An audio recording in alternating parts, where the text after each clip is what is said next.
Well, welcome everyone. I can't see how many you are right now because I only see the screen.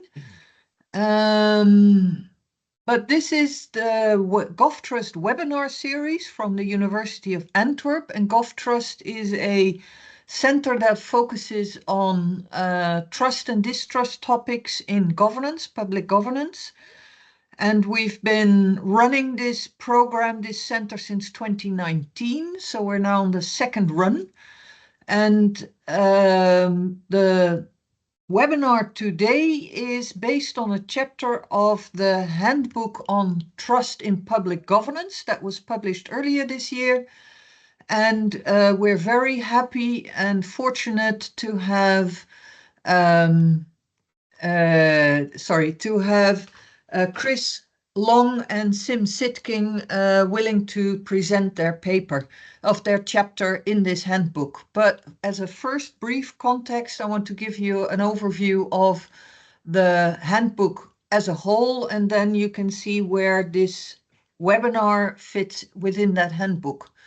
So the idea of the handbook was to look at causes, dynamics, and effects of trust and distrust in public governance. So even though it says trust, we also look at distrust.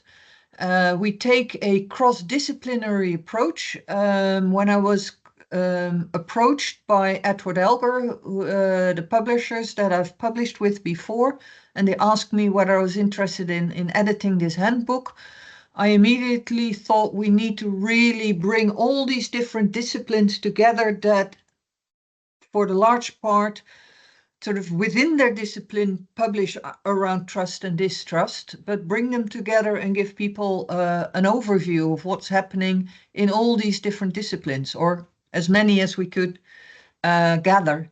We also look at a multi-level perspective. Coming from the Netherlands, it's not something that's very much on my agenda, but federal states have very much a multi-level way of organizing. And of course, within Europe, there's also the relationship with the European Union. Very important is also multi-actor perspective. Even though we often think about trust in dyads, like one actor trusts another actor, it's the interactions between different actors that also is important. And then, so overall, we highlighted the centrality of trust in enhancing resilience, effectiveness, and legitimacy of governance systems. So broader than public administration, really looking at public governance in all the different aspects. And as I said already, trust and distrust, but also trust repair we paid attention to. So the book is organized in 4 parts, and the first part is about understanding key concepts and processes of trust and distrust. And here we leaned heavily on people who really study trust, predominantly study trust. So people like Joe Ham, Dominica, Chris and Sim, who we will hear more about, Reinhard, Nicole, Mark, they are more general trust research, whereas most people study trust within their discipline. It's able to print, and I don't know why. Where's the document? There's someone who's got their microphone on. Then in part 2, we thought it would be interesting within a book on multi-level, on public governance, to look at the trias politica. So look at citizen trust in the 3 parts of the trias politica. So first in the political legislative actors and systems, then the courts and judicial systems, and then in public administration. But given this multi-level governance perspective and the federal system perspective, we added 2 more chapters there. And so that's all from the citizen trust perspective. Then moving beyond citizen-government relationships to multidisciplinary perspectives.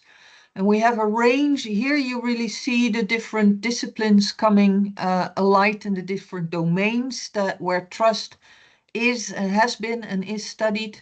First of all, Valerie Braithwaite, a more general chapter on what makes citizens trust government, and there's this group of citizens who dismiss government as a legitimate authority, but there's also a group who are currently distrusting, but because they still see government as a legitimate authority, but they feel that the government isn't living up to the trust norms.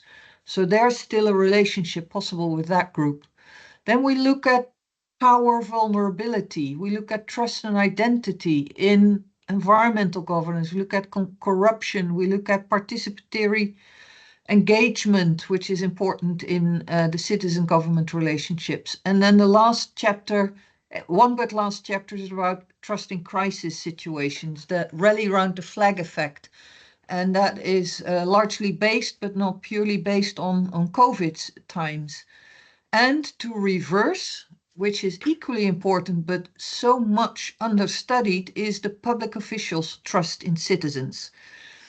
And of course, because it is related to each other, one person trusting the other and then the other person trusting the first one, this is really important to also have in a chapter on citizen government relationships.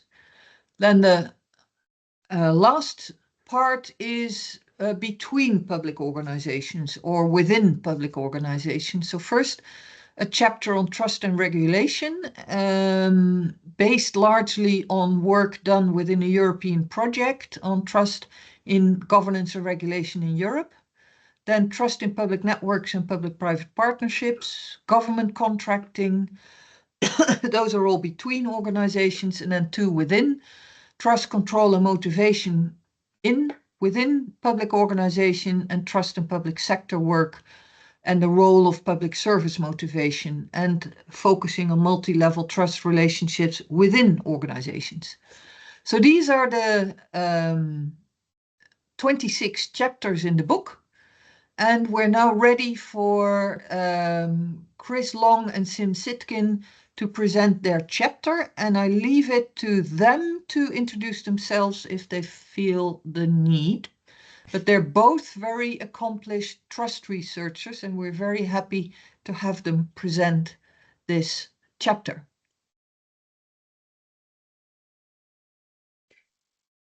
Yep, stop Thanks, sharing. Frederique. Yeah, perfect. Okay. What I'm going to do is I'm going to share my screen now. And thank you for that introduction. Are you able to see everything okay? Yes, You're we not- can. It's not You're in not Perfect. presenting yet. Yeah, now it's Yeah. presenting. Okay, perfect. So, yeah, my co-author and close colleague Sim Sitkin is also on the line from Duke University, and so, and he will interject certainly from time to time on this. And so, what we're going to talk about over the next half hour is this challenge of institutional contradictions. And so the title of our chapter is Institutional Contradictions, a Persistent Threat to Trust in Institutions.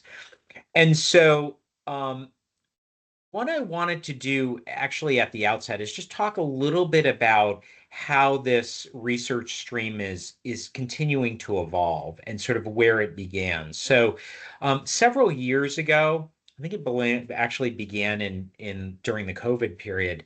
Sim and I hosted a series of workshops on restoring trust in institutions through the Behavioral Science and Policy Association. And so, and we actually have a special issue in behavior science and policy that I'd point you to on trust in institutions. And so what came out of that were really actually in some of the debriefs from these sessions. And these were really interesting sessions. I believe that they are recorded. People like Peter Coleman, Jonathan Haidt, and others, Margaret Levy from Stanford and others really weighed in on this monumental problem of institutional trust, which really every society is dealing with. And so, and this chapter emerged because one of the things that we noticed in this was the emergence of contradictions and how contradictions were real problems for the public in their evaluations of institutions. And so what you're going to see in this chapter is some key contradictions. It's not an all-inclusive list, but some key contradictions that we actually highlight in the chapter and talk about that actually lessen trust in institutions and in some cases foment distrust in institutions. So they're worth recognizing and exploring. And one thing that so when Frederique and her colleagues, and by the way, Frederique, thank you for giving us an opportunity to do this. This is when you went through, I'm glad you went through the table of contents. It's a breathtaking array of great scholars doing really interesting work in this area. So thank you for putting this together. Thank you and your colleagues for putting this together. And so this issue of institutional trust, one of the things that what I may be able to talk about at the end is a paper that's been a follow-on from this. So that Sim and I recently had a paper accepted at the Academy of Management Annals, which is the first really cross-disciplinary review of the institutional trust literature. And so because some of the insights that we're able to develop from that review really help to emphasize some of the issues that we're going to talk here, I'll reference it during the talk, and then maybe we'll get a chance to talk about it a little bit afterwards, because one of the great things you asked us to do was actually connect this to work that's emerging. So as I mentioned, this problem of institutional trust is a very important problem because institutions in really every society in the world are facing this phenomenon of declining public trust in them. And trust is really necessary for institutions to function effectively. And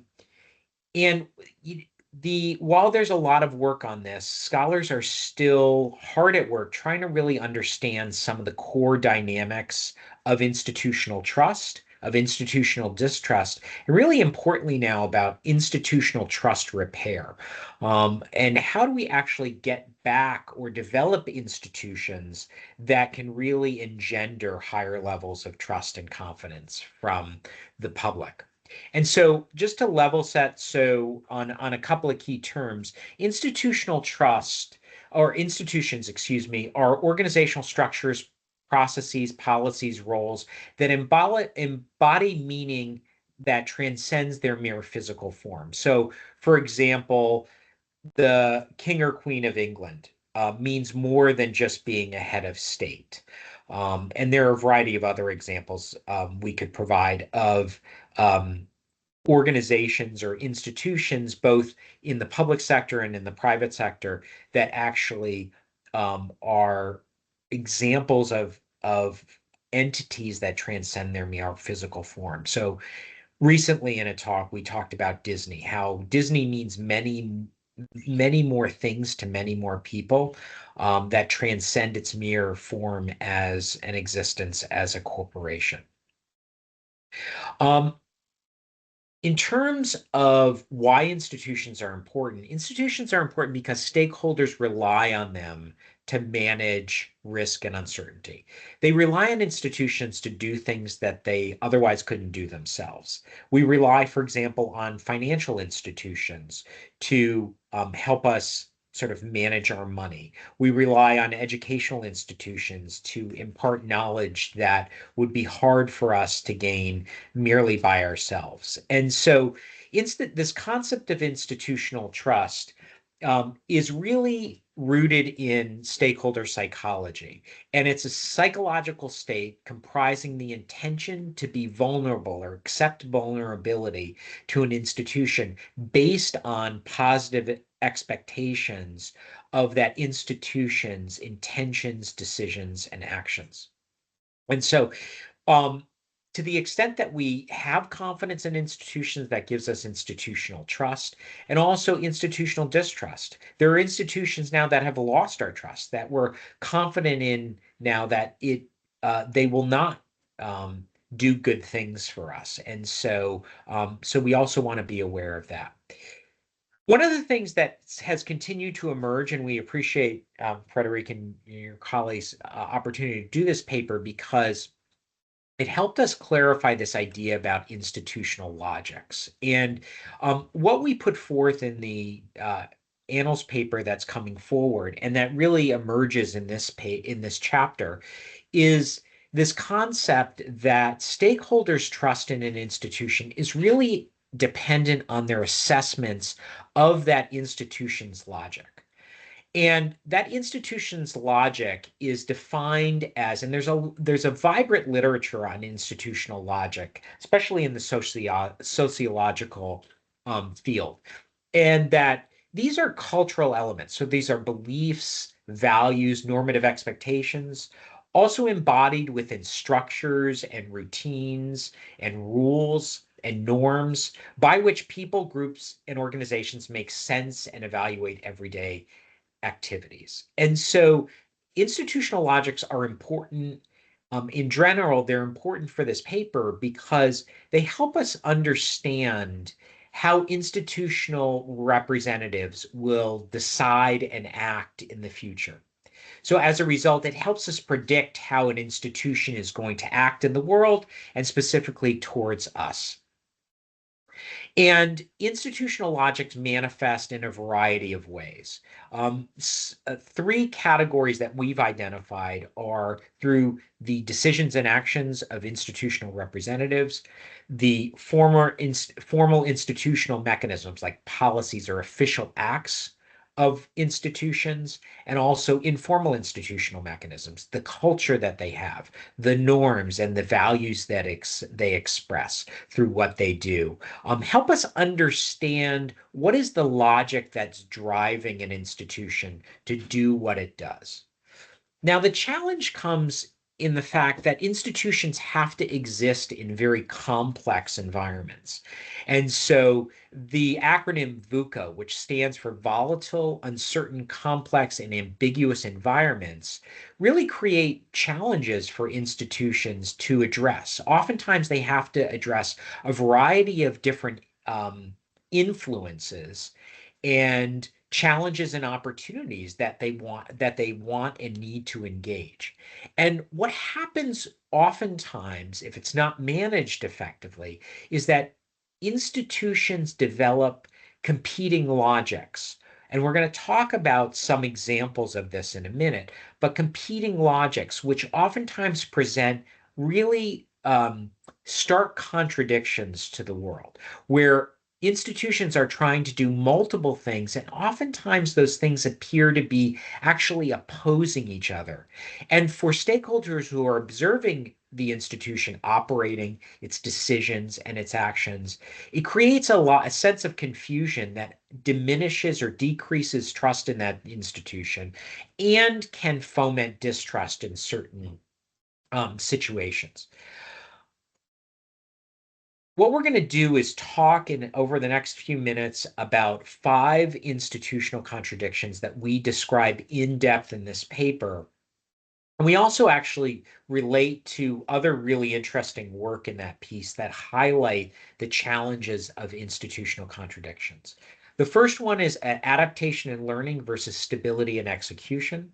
The second one is the contradiction of exclusiveness versus inclusiveness. The third one is standardization versus customization. The fourth one is authority versus participation. And the fifth one is transparency versus opacity. So first, I'd like to talk about the adaptation, learning versus stability, execution contradiction, which describes an institution's approach to capability acquisition and utilization. So those of you who are familiar with the work of James March, Cotter also has work on dual processing systems, will find this somewhat familiar, which is that all organizations, so Jim March talks about how organizations are at times exploring and exploiting. And here what we observed are institutions, when they're adapting and learning, they're gathering new information about how to push forward in certain areas.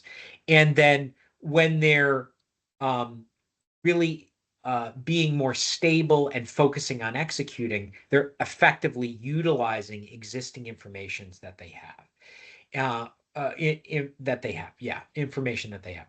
So that the challenge from an institutional trust perspective is that stakeholders can become confused when they see institutions struggling with managing their knowledge acquisition and utilization processes. And oftentimes these are happening simultaneously or in very quick succession.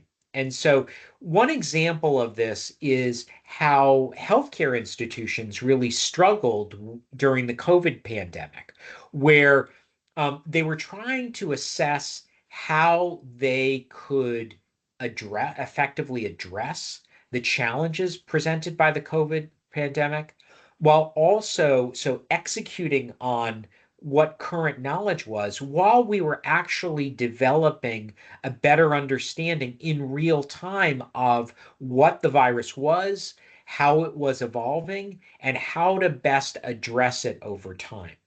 And so, as institutions implemented existing protocols, what happened was the population was also seeing, oftentimes before the healthcare institutions were processing this information, conflicting evidence that suggested that the current protocols were maybe less effective than they might be and potentially dangerous. And so this created a problem from an institutional trust perspective.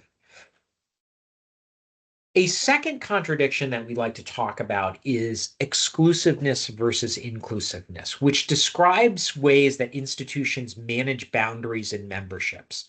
So that when institutions are being exclusive, they're limiting their membership, which is oftentimes an important thing to do because institutions are interested in fostering a distinct sense of identity, right? They want to give their members and those who want to be a part of the institution a sense of belonging and a sense of coherence, an idea about what this institution is about and how to be a great representative of the institution.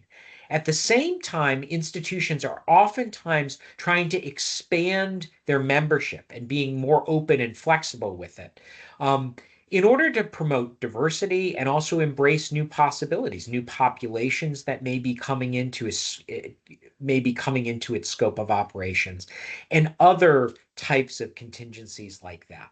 However, when stakeholders look at this, they oftentimes become confused when they see institutions valuing exclusivity in some areas and inclusivity in other areas. One of the things that in the United States, at least, is a very timely issue is the challenges faced by universities in general, but really by elite universities that have really presented themselves and again, not making any political statement, just looking at it phenomenologically. The arguments are that they have presented themselves as very diverse organizations. That's in question by some, for sure, but also that their acceptance rates are so low that at the same time that they're trying to promote inclusiveness, they're becoming exclusive or they're maintaining their exclusiveness. And this is creating really a confidence problem among stakeholders who are observing these institutions and in a position to potentially support them. A third contradiction that we want to draw attention to is the contradiction of standardization versus customization, which describes an institution's approach to how it develops policies and delivers products and services. And so standardization is necessary oftentimes in order to promote efficiency and fairness because it promotes uniformity, which is an important value for an institution oftentimes to present to the public. However, at the same time that stakeholders want an institution to be fair and promote uniformity and also be efficient, oftentimes stakeholders, and that means us in many cases, expect the institution to adhere to our specific needs. And so that creates a tension because the more that an institution tries to customize its services, the harder it is to make sure that those services are uniformly distributed and also that are fairly enacted. And so that creates a problem. So, for example, in the United States, where uh, the United States, especially in the middle of the last century, was very publicly proclaiming that it was this fair and balanced society, but that it was actually treating segments of its population very unequally. And you can see the picture here, which was one of the early attempts to desegregate schools in the southern United States. Okay. Um, and in order to understand this contradiction, just think about in the United States, the typical example is the Department of Motor Vehicles, which for efficiency and fairness purposes has to have very strict standards. So you have to come with all your paperwork or you're going to have to make another appointment, for example. And that the citizenry oftentimes get upset with this because they feel like the standards are too stringent. And that they don't understand why people who are operating the counters at the Department of Motor Vehicles and handing out licenses aren't able to sort of accommodate the particular interests or needs that they have, which may manifest, for example, in forgetting one piece of paper when they had to bring 10 others. And so this creates a problem. It oftentimes creates a lot of anger towards institutions like that. And as a result, it decreases trust. The fourth contradiction we'd like to talk about is authority versus participation. So that we expect our institutions oftentimes to encourage wide ranges of participation from a variety of sectors, and this is something we value. But at the same time, we expect our institutions to act authoritatively and be decisive in particular ways. And stakeholders can become confused or frustrated when they see their voice being restricted, or when it's been requested and valued by institutions that are also making unilateral decisions in, for example, times of crisis that they may disagree with. Okay. And the fifth contradiction that we'd like to talk about is this contradiction between transparency and opacity, which describes an institution's approach to informing others about their decisions and actions. So, oftentimes we want our institutions to be transparent about things, which allows us to easily access information about how that institution is making decisions and taking actions. At the same time, institutions oftentimes have to act with a certain level of opacity, which means in the dark, where they reduce accessibility to information.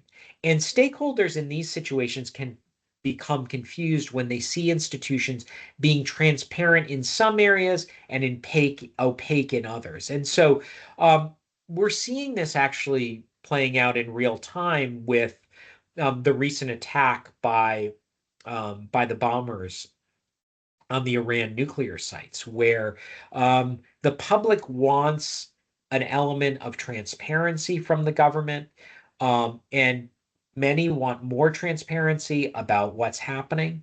But oftentimes that's hard for the government to give because this was a military operation that was conducted in under top secret rules initially, and also that some of the information is not fully forthcoming and for oftentimes strategic reasons, because we do not want to, the US government does not want to necessarily make public how they gather their information. And so what happens is that, especially with the intelligence communities and to the military to a lesser extent in this situation, that institutional trust or trust in these institutions is being challenged somewhat. Sophie, I see you're on. We have a few more minutes to just go through a few concepts, correct? Yes, I think you can go ahead for, Okay, let's say 10 good. minutes even if That- you want. That's great. Thanks. I'll be quick. In the chapter, one of the things that we draw heavily on is some of the work by Nicole Gillespie and Graham Dietz on the importance of fostering coherent congruence, which is actually a concept that they, in their 2009 paper, really pay a lot of really great attention to and have structured quite well. And this idea about congruence is where institutions can present consistent signals that reinforce values and other ideas across time.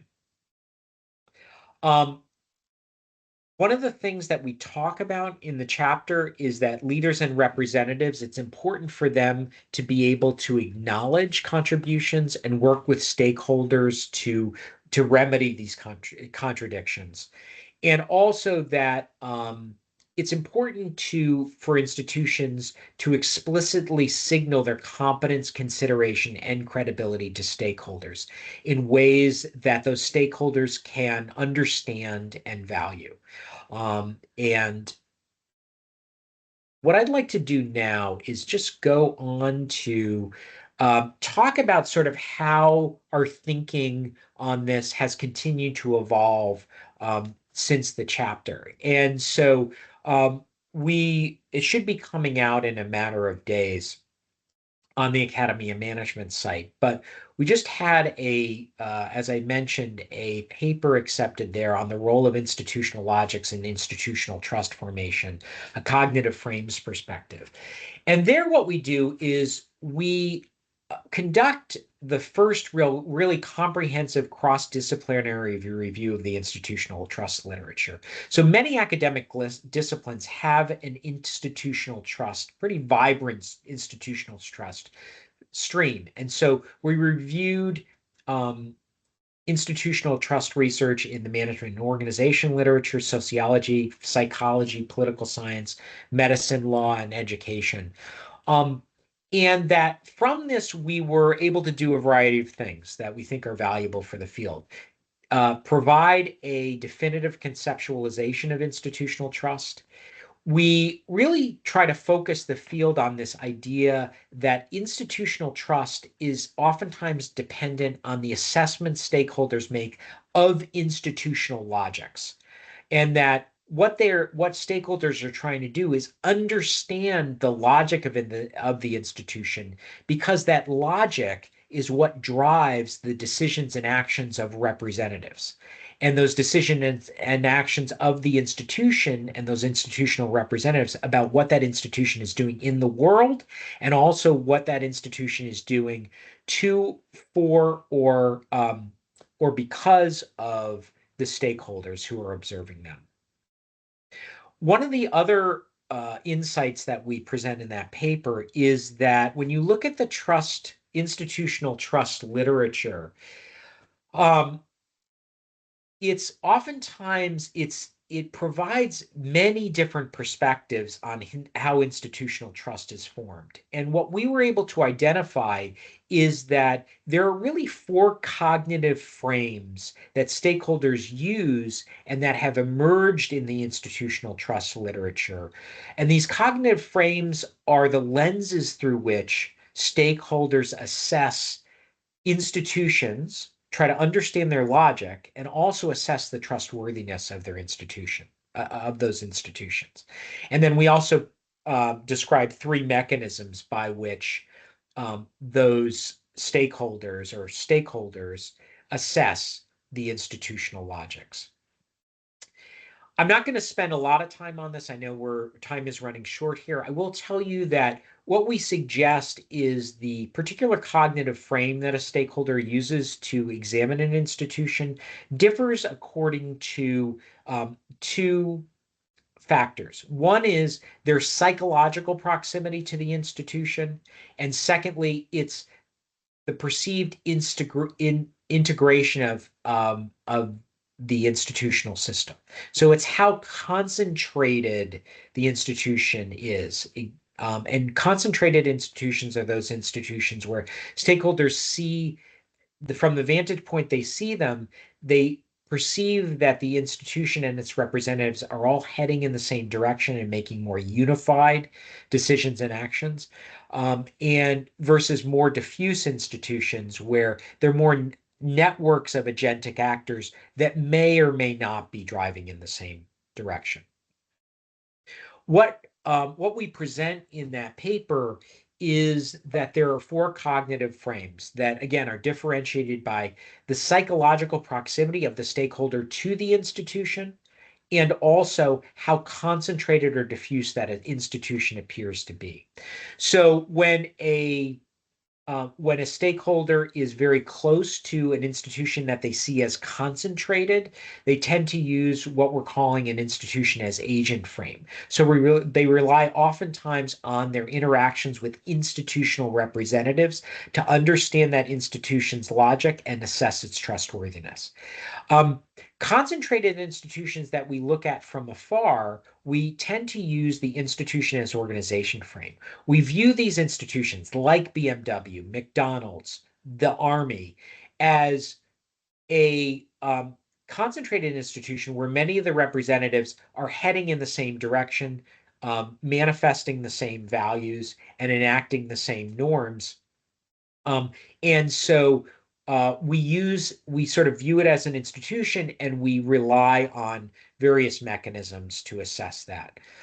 Just quickly, 2 more. When we look at diffuse institutions up close, so we tend to use an institution as network frame. In those situations, we look at the behavior of individual institutional representatives in that network, oftentimes towards us as the stakeholder, and then also assess the structural safeguards that are in place in that institutional environment to assure that we're going to be treated well and that other institutional actors will essentially adhere to behaviors, rules, and norms that we think are appropriate. And then lastly, the fourth cognitive frame we talk about in that article is the institution as constellation frame. This is the frame that we use when we look at larger institutions, networked institutions from a distance. So when we talk about the government or the law or the education system, oftentimes when we're looking at those institutions, it's like observing stars in the sky. We can't necessarily interact with those institutions as much in ways that can help us understand the logic of those institutions. So we rely on other mechanisms. For example, archival information or third-party accounts of how those institutions are operating to understand their logics and their trustworthiness. So I think time is probably up at this point, so I'm going to stop here. But thank you for your attention to this and look forward to hearing your questions. And if I can add one final comment to Chris's outline of our ideas, a thread that runs through this is the notion that when individuals make a choice to trust, it is based on their sense-making efforts, whether it's cognitive or affective. They are trying to make sense of what that institution is, what it stands for, what its motivations and intentions are. And the notion is that we live in a very complex world, and people are actively trying to make sense of what does that institution mean? What does it stand for, and to what extent can I rely on it? So a sense-making approach, it really undergirds both of the papers that Chris referred to and outlined for us. Yeah, thanks for jumping in on that, Tim. I think, Frederick, you're muted. Yeah. Thank you. Thank you, Chris and Sim, and especially Chris for the longer presentation, but Sim for stepping in for the last edition. I want to open the floor to questions, so please raise your hand so I can see who has a question or put something in the chat. Either way to attract my attention is possible.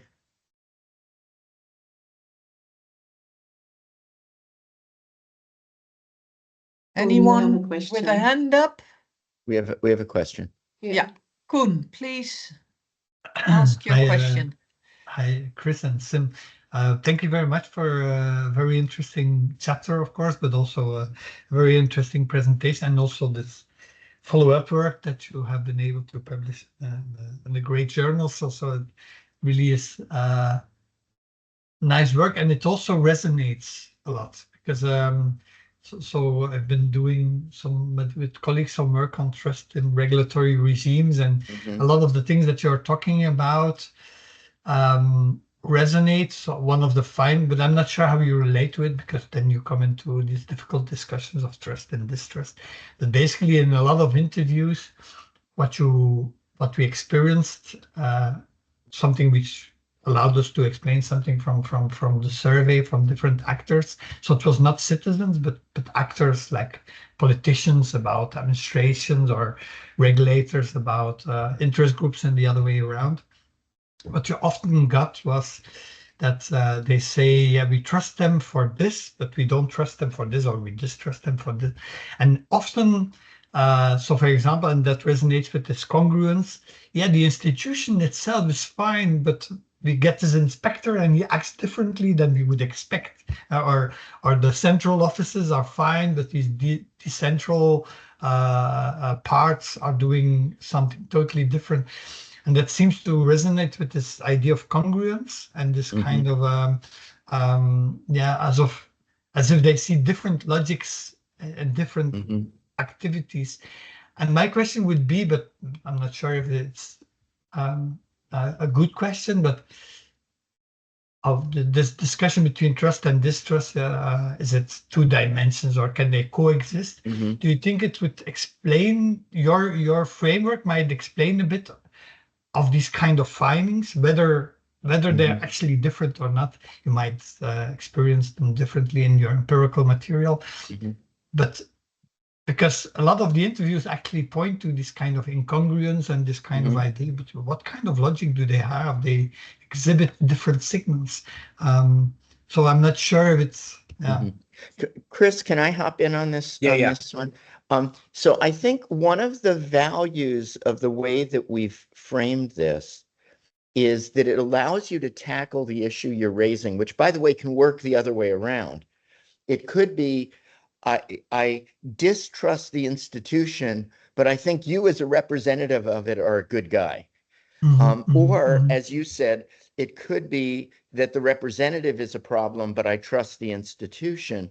And I think the way we framed it allows you to tackle that question of, is distrust different from trust, or can they coexist? And the answer is yes, it's both. That depending on whether you're framing it as a coherent whole or an individual representative of the whole, you can get different answers. So it's typically, when that debate has occurred, it's been all interpersonal. How can I distrust you and trust you at the same time as an individual? But when you recognize that an institution can be viewed as a singular coherent piece, or as a network of differentiated pieces, suddenly that idea of trust and distrust coexisting or not coexisting becomes more tangible. It becomes more manageable conceptually. And so I think that's one of the contributions that we've made. Yeah, and I think also the framework that you showed in the end with the 4 cells might, if you know in a certain relationship how this is basically this kind of assessment concentrated, and that it might help to explain these kind of findings.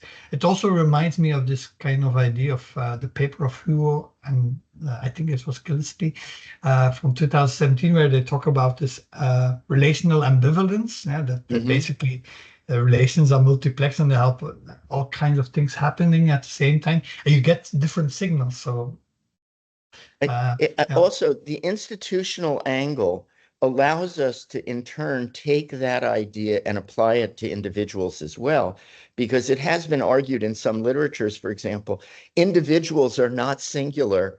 They basically are walking organizations. Which role am I playing? How do I feel today? That kind of thing. So do I view you in a monolithic way, or do I view you in a more differentiated way? If now all of a sudden we say people are walking organizations, people are walking institutions, suddenly the benefit of taking an institutional lens and applying it to individuals can become more apparent. Yeah, great. Thanks. Can I just Okay. jump in? Yeah. Yeah, Just sure, Chris. just quickly on this. I think it's thanks for the comment or the question, because I think you highlight a bunch of interesting issues here.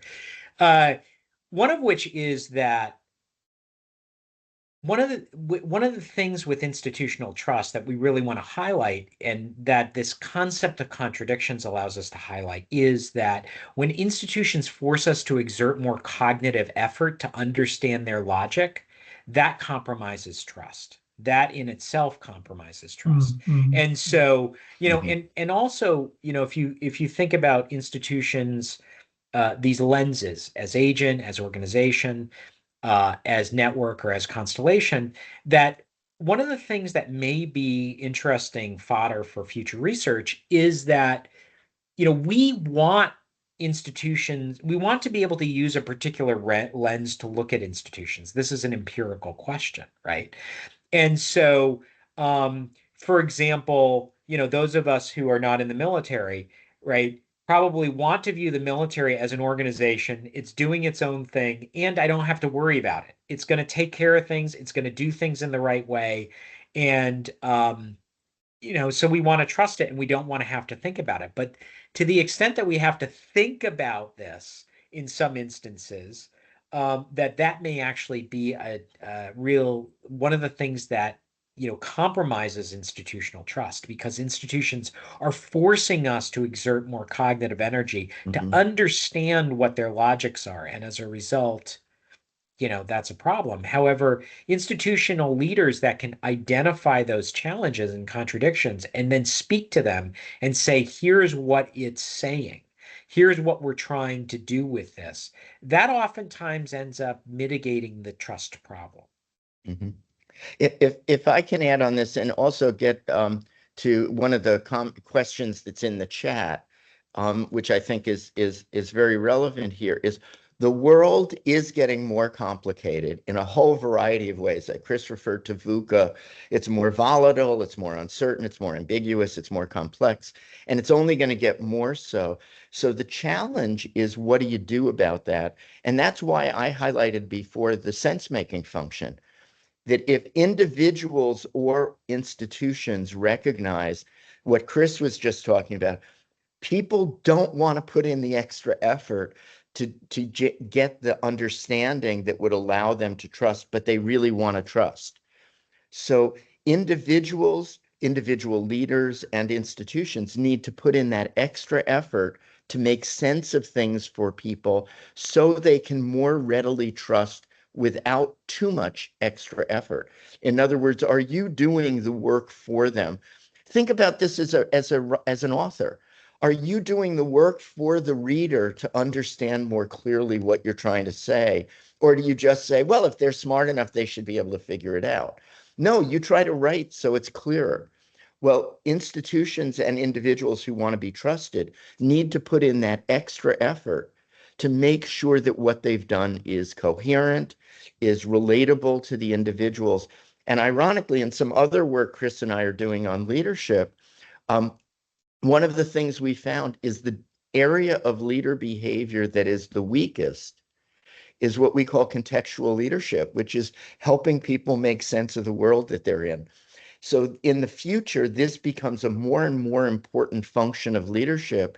And if you look at things like the Edelman Trust findings, they're finding people are turning more and more to individual leaders to mediate their trust in a variety of institutions.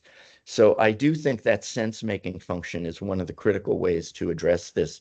rather than just assuming people will figure it out and therefore be willing to trust.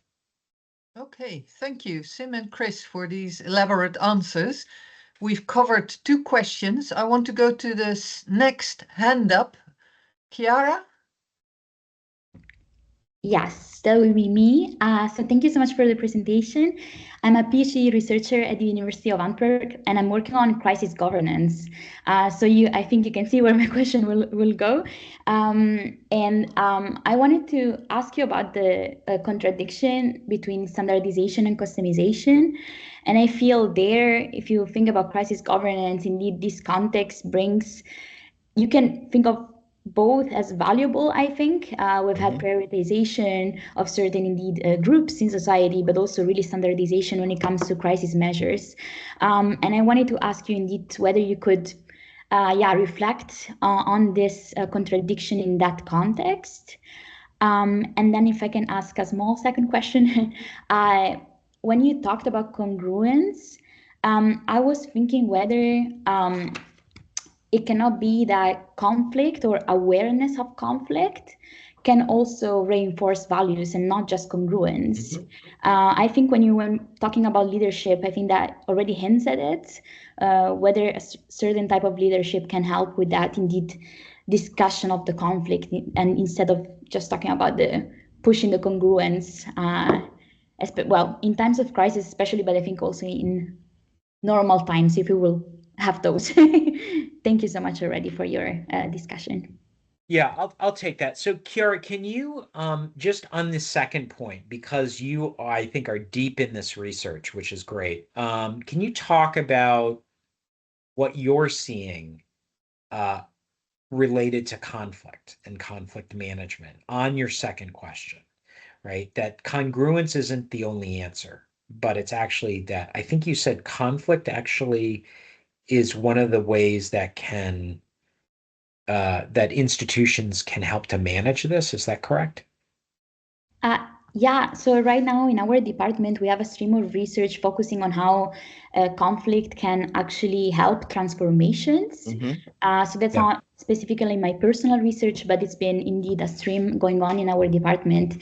And I think it's really shown how, especially I think at the local level in their case, because you could have some sort of indeed citizen participation, sort of living labs, but in those occasions where like uncovering or giving indeed some awareness of this conflict helped with indeed moving on from these contradictions, or like making everyone aware, see, okay, there's still a way out despite the ongoing contradictions.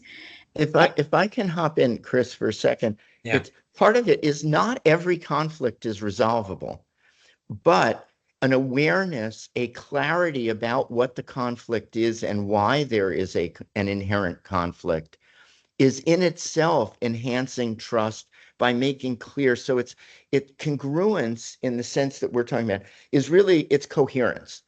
It doesn't mean that we have to agree, but we have to understand why we each have reasonable positions and why do we have those positions. And that may lead us to be able to either just say the conflict's going to exist and we just have to live with it, or there are some ways of resolving it. Maybe we carve things up and you do one part and I do another part.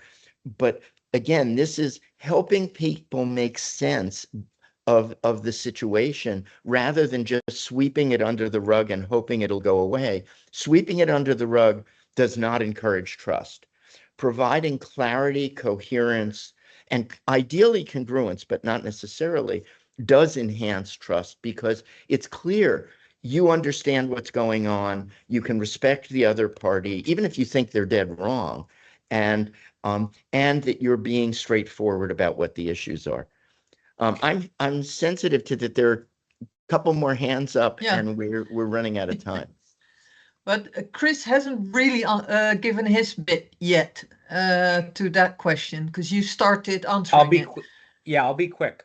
So one of the concepts that we've developed in some of our leadership work is this idea about contextual leadership, which is it's important for leaders to talk about the landscape that the organization and their stakeholders are facing. And a lot of times in a situation of conflict and crisis, leaders don't want to do that because they're afraid of looking weak. And the idea for a leader here, I think, when we talk about congruence, so the way that Gillespie and Dietz talk about congruence, they really talk about it. They do a great job of it, but they focus primarily on organizational types of solutions, which is more of a longer term thing and may be unnecessary. When we're probably talking more about a perceived congruence, which is that so that stakeholders can develop an understanding of the way that the institution is processing the crisis, what it's seeing, and then what are the paths forward that it's attempting. And again, leaders are very reluctant to do that because they don't want to look indecisive, weak. And that, in fact, what leaders need to understand is when they are able to articulate the way that they see things, it almost always looks strong. Yeah. All right. Okay. So, but we can talk offline about it, Chiara. It's a great point. Okay, thank you. And great question, Chiara. The next question for Tesfahun, am I pronouncing your name properly? Yes, correct. Thank you, Six. Thank you, Chris, for this interesting presentation. I'm researching in trust in the context of child welfare services from Nord University, Norway. I just want to ask you about the 5 institutional contradictions that it is very interesting that you have identified. And I want to ask, where do the inherent contradiction in the mandate of an institution in case of child welfare services, for example, fall in this category? The child welfare services mandate the purported mandate to support families while at the same time investigate child maltreatment referrals. So I was thinking about authority versus participation, and that is said to be approach to decision making. So I just want to hear out where do the contradiction in terms of in the mandate of the institution itself falls into the categories that you and Sitkin have identified. If my question is clear. Yeah, no, it's what I hear you asking is, where do you see these contradictions manifesting in the child welfare space? Correct? Yes. And so, yeah, I mean, clearly there are issues of authority and participation because child welfare advocates at the agency level, right, they want parents to be involved, right? It's always this tension, right, about especially when you identify a child who may be in trouble. You want the parents to be involved in as much as is possible, right? Because that parent-child relationship is so important. But there are just some situations where the agency and agency representatives feel that they need to step in, and this is where the authority comes in, and make the decision for the child that is that challenges potentially where the parents want this to go. And so that I think creates this contradiction that, in the minds of some diminishes institutional trust in the minds of others. And you also have this transparency opacity problem there because there are some things that the agency can talk about a particular case, and there are many things, especially involving children, that they can't talk about. And so there are some things that have to be in the dark. So as the public evaluates these situations, oftentimes the restrictions on being able to reveal information about the particular case, about the particular child, the particular family, restrict the ability of the public to really see what's going on. And so those are, I think, two really acute Can I add areas. one thing quickly, Chris? Yeah. And again, I'm sensitive to the time. That I think you raise a really important issue. And one thing Chris said was, we do not have the illusion that we've identified all of the varieties, that there may be others that can be added. And for example, when you talk about, in a sense, authority versus being supportive of the family and the child, while also authoritatively enforcing rules and regulations. I mean, think about a police officer who on one hand enforces the rules and another is a servant for society. a lot of times, or as an academic, teaching information to our students while also trying to encourage them to create their own perspective on things. So, one is here's what's known, and the other is why don't you create something we haven't thought of yet? And so there are a lot of institutional roles that have this duality to it. And I wouldn't be surprised at all, and Chris and I have talked about this a lot, if there are additional kinds of these dualities that emerge as people look at the framework that we've proposed as a starting point. Thank you. Yeah, okay, thank you very much. Sophie, it has just gone past. Are we finishing at past, or do we have another question? I think we have this one last question, right? Okay. We can take that Yeah. one and then we'll close it down. Danish. Thank you so much. Thank you for the presentation. My name is Danish Nethani, and I'm a PhD researcher at University of Antwerp. I am researching in the area of trust relating to institutions, such as specialized courts specifically. I had a question regarding the first slide, actually, where there was a notion of the institutional legitimacy leading to trust. And I was wondering that when stakeholders do encounter contradictions that your framework has so beautifully understood, how does it really interact with the legitimacy of the organization as such? And do you see that the congruence itself is a way to managing the erosion of legitimacy by the stakeholders who see these contradictions? So I wanted to understand this, how you see the triangle between legitimacy, the congruence, and institutional trust. Thank you. Sim, do you want to take that one? Actually, no, because I was just typing in the chat that I need to leave because I'm 5 minutes late for another meeting. That's fine. So why Thank don't you you very take much, it, Chris? Sim.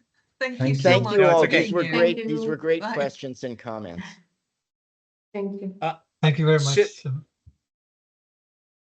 So I think that what you've identified, sort of this triangle that you've described about congruence, institutional trust, and legitimacy are distinct, I think, but related elements that, when they're all quite high, trust, for example, would be quite strong. And so but, for example, as Chiara noted earlier, that we don't necessarily have to have congruence to have legitimacy. So sometimes, having incongruence is actually the way to promote legitimacy. So they're not necessarily necessary conditions together. And so that I think that clearly there's probably a strong link between institutional legitimacy and trust, and it's reciprocal in the sense that the more trustworthy an institution appears to be, the more that its future actions will probably be seen as legitimate, and vice versa. Okay. I would say congruence is probably the weakest element in that triad because again, Chiara, thank you for raising that strong congruence is not necessarily important. However, and this might be an interesting topic for future research, it's about perceived congruence, where an organization can actually be doing multiple things and have a level of complexity, but they have leaders who are able to explain why that complexity is necessary for the environment that they're facing in ways that give stakeholders confidence that the institution is making good decisions and taking great actions, and also that they can have confidence in that institution going forward. So you have identified, in a really interesting area for future research. So thanks for doing that. Thank you. Okay, thank you, Chris. Thank you, all the people who asked questions, both via chat and hand raising. I just want to make a last comment and I'm not going to bother share my screen because that takes too long. In September, there will be the next webinar series, and that will be Valerie Braithwaite on her chapter on trust norms. That will be in Central European time, probably late afternoon. No, early morning, because Valerie is based in Australia. So we are adapting to the different time zones. But thank you very much for all the interest on for Europe, a Friday afternoon. So lots of people will be looking outdoors and looking at the sunshine. I hope you have a fine weekend, enjoy it, and hopefully see you in September for the next webinar series. Thank you, Chris. Thank you. Thank you all. Thank you all. Thank you. Thanks for your attention, and feel free to contact us offline if you have any Very- questions or want to discuss any issues. It was Thank you, very Frederic interesting. and Sophie. Thanks. Yeah, thank you, Thank Chris. you. Bye. Thank you. Bye now. See you.